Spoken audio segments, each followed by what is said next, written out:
Hello friends, જય શ્રી કૃષ્ણ। સ્વાગત છે તમારું મારા કિચનમાં। આજે આપણે સાબુદાણાની એક અલગ જ પ્રકારની વ્રત કે ઉપવાસમાં ખાઈ શકાય એવી રેસીપી બનાવીશું। અને આ મારી રેસીપી તમને પસંદ આવે તો મારી ચેનલને લાઈક, શેર અને સબસ્ક્રાઈબ જરૂરથી કરજો અને નીચે આપેલા બેલ આઇકનને ક્લિક કરશો જેથી તમને મારી આવી નવી નવી રેસીપીની નોટિફિકેશન મળતી રહેશે। સાબુદાણામાંથી તમે ઘણી આઈટમ ખાધી હશે ફરાળી, પણ આજે આપણે એક અલગ જ પ્રકારની ફરાળી આઈટમ બનાવીશું। એના માટે પહેલા આપણે સાબુદાણાને ક્રશ કરી દઈશું મિક્સી જારમાં।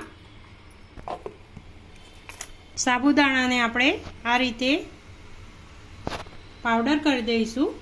હવે આપણે એક પ્લેટમાં કાઢી દઈશું। અહીંયા મેં 100 ગ્રામ જેટલા સિંગદાણા લીધા છે, એને આપણે ક્રશ કરી દઈશું। આને પણ આપણે એક પ્લેટમાં કાઢી દઈશું। જે સાબુદાણા ક્રશ કર્યા છે એમાં જ આપણે આ સિંગદાણાને ક્રશ કર્યા છે અંદર ઉમેરી દઈશું।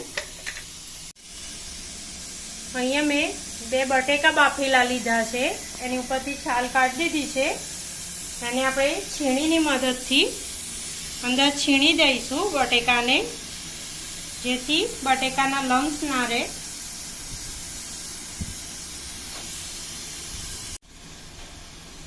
હવે આપણે આમાં મસાલા કરી દઈશું।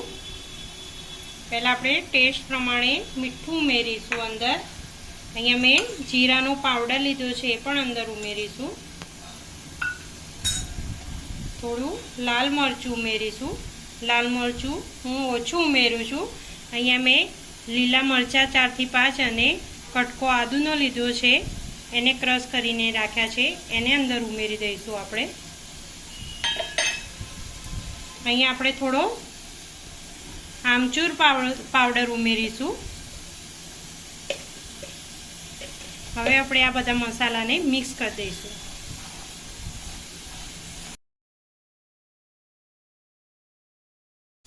આ રીતે આપણે લોટ બાંધીને એનો તૈયાર કરી દઈશું। હવે આપણે આનો ચોરસ રોટલો વણીશું। પહેલા આ રીતનો આપણે રોટલો વણી દઈશું, તૈયાર કરી દઈશું। સાઈડોની કિનારી છે એ આપણે આ હાથથી આ રીતે દબાવી દઈશું।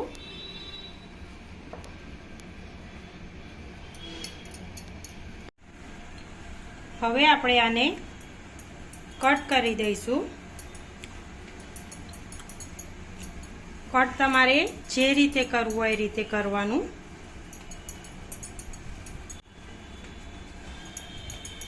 આ રીતે એક વચ્ચેથી પણ કટ કરી દઈશું। હવે આપણે આને તળી દઈશું।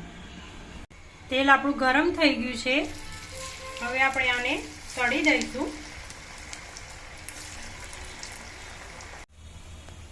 આ રીતે આપણે બધા તળી દઈશું।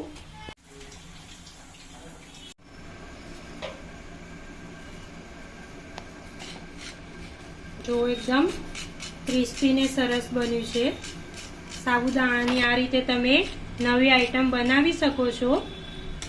હવે આપણે આને સર્વિંગ પ્લેટમાં સર્વ કરી દઈશું। સાબુદાણાની આપણી આ આઈટમ તૈયાર છે અને તમે જરૂરથી એકવાર ટ્રાય કરજો વ્રત કે ઉપવાસમાં। આ રીતે તમે બનાવશો તો એકદમ ટેસ્ટી અને સરસ લાગે છે। અને આ મારી રેસીપી તમને પસંદ આવે તો મારી ચેનલને લાઈક, શેર અને સબસ્ક્રાઈબ જરૂરથી કરજો। અને તમે સોસ અથવા ગ્રીન ચટણી સાથે પણ ખાઈ શકો છો।